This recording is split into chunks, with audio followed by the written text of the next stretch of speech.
In this Baldur's Gate 3 video, we're going to be taking a look at 3 early game monk builds. This is up to level 6 of the game. We'll be doing proper build guides later on, but I wanted to give some early monk builds that you could put together and use.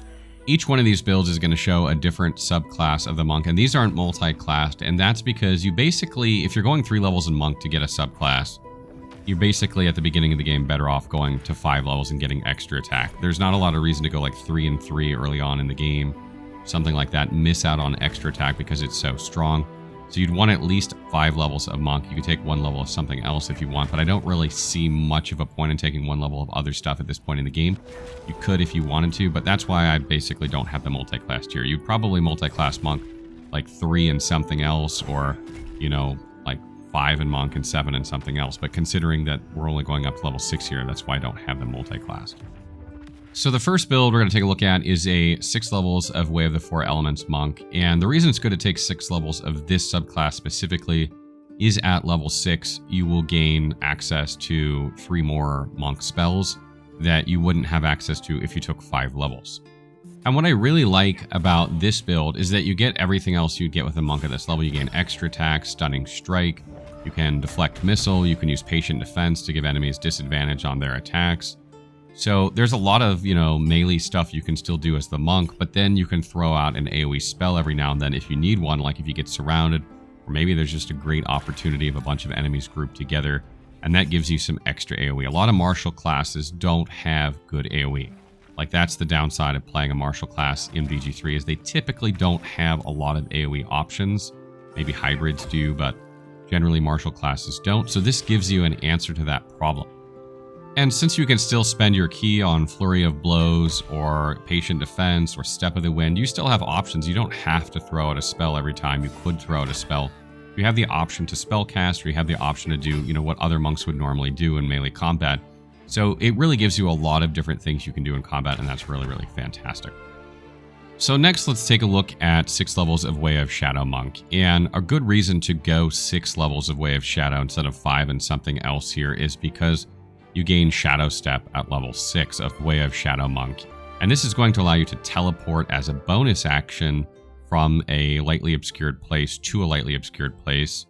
And then your next melee attack for 1 turn is going to have advantage. And this is arguably one of the best class features in the game, because it's basically a free teleport every turn as long as you're, in not the most well-lit place ever. And you can stay away from enemies. They'll never really be able to catch you because you have your movement speed and teleport. And it's a bonus action, so you could theoretically attack, then teleport away. They catch up to you, attack, teleport away. Really, really strong. And remember that after you teleport, you're going to gain advantage on your melee attacks. So, if you teleport to a target in the back line or something like that, hit it with Stunning Strike, maybe stun it, maybe stun another target, it can be extremely strong. So you definitely don't want to go 5 levels of Way of Shadow and then miss out on Shadow Step, which is arguably one of the best class features that Way of the Shadow Monk has, if not the best. And another thing I really love about Way of the Shadow Monks is that they can hide as a bonus action like rogues can, or like Gloomstalker Rangers can. So if you make an attack or something and you kill an enemy and then you want to move away and hide so you can't be attacked when it's not your turn, that's a really valid strategy with this setup, and I think it's a great way to prevent damage. You don't want your monk being attacked if possible. And another really good subclass feature that you gain at level 5 is Cloak of Shadows. This allows you to become invisible for 10 turns as long as you're lightly obscured.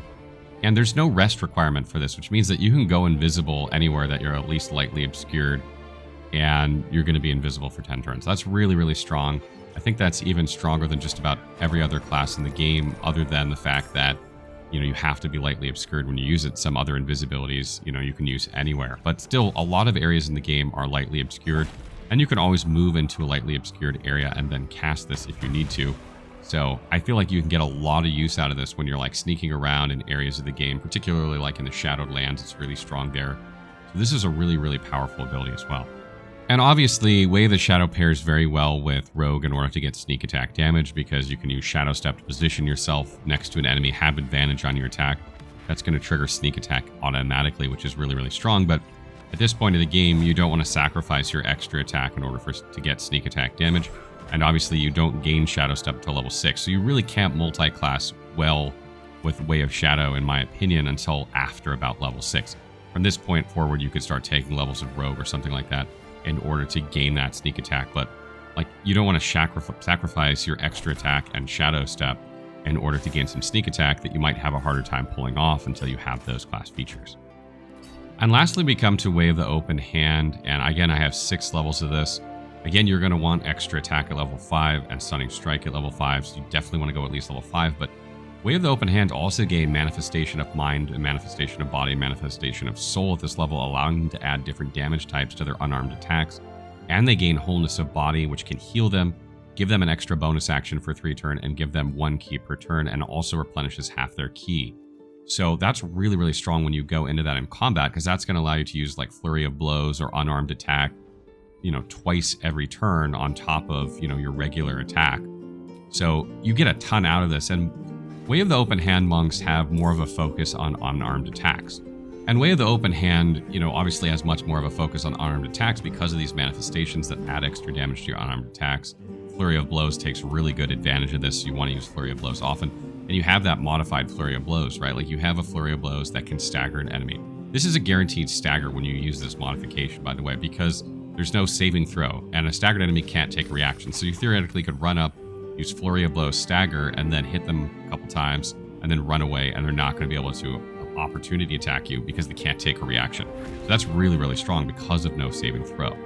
And the push version does have a saving throw, and so does the topple version. Push targets the strength of the character, and topple targets dexterity. The saving throw of these is equal to 10 plus your strength or dexterity modifier. This, I believe, has changed a little bit from the way it's handled in tabletop, where it would use your proficiency, wisdom modifier, and plus 8. That's not the case with these here in my testing. That's what I found to be. So the higher you crank your dexterity or strength there, depending on what type of monk you are, is going to make it even more likely to pull off these attacks, which is just great, because then you don't have to worry about wisdom if you're playing a Way of the Open Hand monk. And moving forward with this, I could really see multi-classing with Thief in order to gain an extra bonus action. That means when you're using Wholeness of Body, you have 3 bonus actions for 3 turns. And if you attack, then you gain your extra attack. So you theoretically could get 5 attacks there. And keep in mind that you can use Stunning Strike too as, your first attack and your free attack that you gain from extra attack.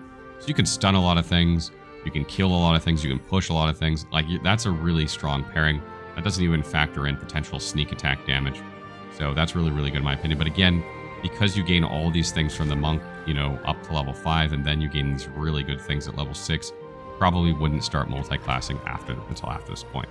So that wraps up our 3 early game monk builds. I hope you can see why I didn't really multi-class them. There's a lot of good things up to level 5 in the monk, and then obviously each subclass gets something kind of really good at level 6. So I think for most monk builds, you're either just going to take 3 levels and go 9 of something else, or you're going to go kind of 6 and 6, because those subclass benefits you gain at level 6 are really strong.